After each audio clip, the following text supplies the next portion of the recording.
Welcome to Statistics, one of the most practical and predictable topics in GCSE mathematics. In your exam, statistics appears across multiple papers, testing both your calculation skills and analytical reasoning. From calculating averages to interpreting complex scatter graphs and cumulative frequency curves, mastering this topic is the key to securing your target grade. Let's break it down into clear, visual scenes. Let's map out the core concepts. First, averages. The mean uses all data but is skewed by outliers, the median resists outliers, the mode is for frequencies.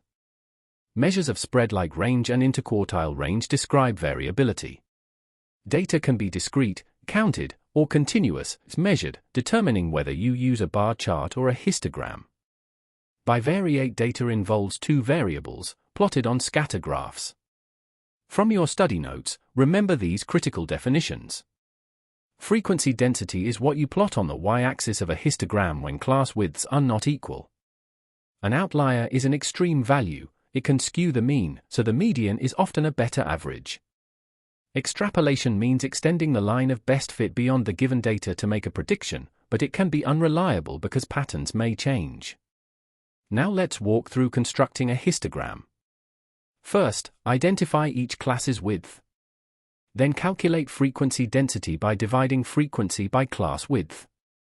The height of each bar represents frequency density, and the area of the bar equals the frequency. Label the y-axis frequency density and the x-axis with class intervals. This is a common 4 to 6 mark question. Let's work through a typical 6 mark question. You must compare two datasets using an average and a measure of spread. Calculate both means and either the range or interquartile range. Then state which set has a higher average and which has less variability. Always include units and a concluding sentence. Watch out for common mistakes. Many students use a bar chart for continuous data like height, but you need a histogram. When finding the median from a list, always sort the numbers first.